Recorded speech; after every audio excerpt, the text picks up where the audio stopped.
I remember at one point in my career teaching the dynasties at Lincoln Sudbury Regional High School, and it didn't take me really long to figure out that that really wasn't a going thing.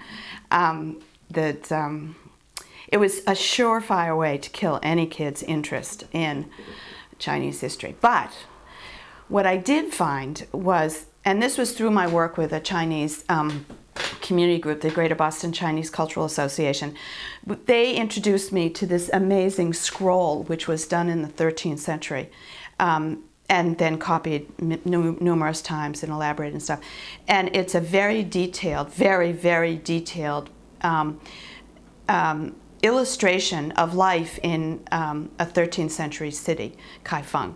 A huge city, very sophisticated. It was finding this scroll was the most exciting piece of history I think I ever did, because I ever came upon, because through this scroll you could see science, technology, architecture, social class, Confucianism, you name it. A cultural festival. It starts with a cultural festival. It's called Spring Festival on the River. There's a wedding scene. There are homes. It's just so intricate and so interesting.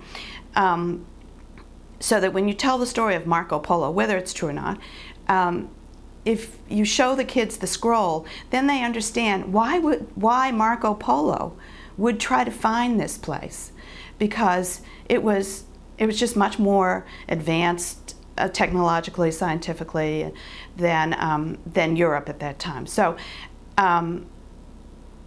that's the kind of thing I wanted teachers to have at their disposal, so that kids would have really memorable experiences in learning, period, but in learning history, which has always been my passion, and in learning Chinese history, or learning about China, and just seeing that this is very cool.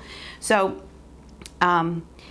so in our relationships with Harvard University, which started when it started just before I came in. I was hired to be the China person, and eventually I became the China Leslie as opposed to the Japan Leslie, which everyone found confusing, because to most people at that period of time, it was all the same. So it was pretty convenient. People could call and say, Leslie, I want to talk about Japan, China. It's fine. Anyway, Harvard subcontracted essentially with the Children's Museum in order to find a way to translate scholarly information into practical classroom experiences. And they knew enough to know that just having a lecture on 13th century China really wasn't going to make it for the teachers or for the kids. So we were hired to do that transformation. And so that's what we did through the professional development.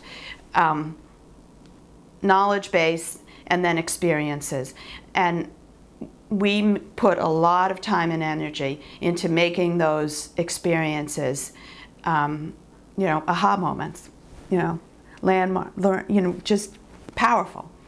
I write about the calligraphy that we did over and over and over again, but we could do in 45 minutes. You do a very quick introduction to the Chinese language, to written language, and have kids have the experience of writing a few characters. We teach them numbers. So we start with them knowing zero about the Chinese language, and at the end of 45 minutes they can write numbers 1 to 10, teach them how to do 1 to 99, and at the end of the class they can write their telephone numbers in Chinese. And that's like, how cool is that? And they can go home with their, you know, with their telephone number written in Chinese. So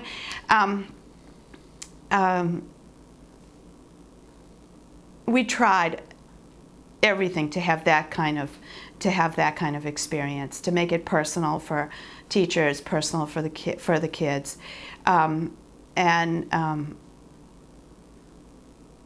I think it was pretty successful. There are people who have attended, you know, who worked with us in the early '80s, who still come back and say, you know, changed their lives, changed their teaching, that they still have these materials and many people are, they're now the head of, curriculum or head of social studies or something, in big systems. So I think it made an impact. Of course, it wasn't just us. The teaching and learning about different parts about the world made a big leap, certainly in the 80s. So, we were certainly part of a big movement. But I think that we really made a contribution to putting more of a methodology, more powerful methodology into the learning about Asia. And then we were part of a network of Asian Studies outreach centers. And most of the other outreach centers did the traditional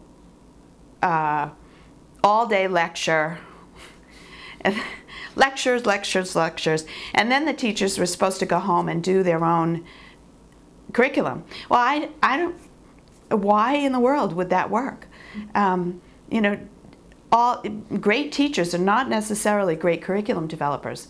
I think that what the cultural knowledge needs to, based on a deep understanding of the culture, then you really can provide meaningful experiences for teachers and for kids. So among these Asian Studies outreach centers, and there are tons of them, it was many years before anyone did anything that was appropriate for elementary school, and we were kind of the only ones who were really doing experiential. And initially people, kind of looked down on it as sort of fun and games, and it wasn't serious, and it didn't have real content and all that kind of stuff. But that over many years, that really changed.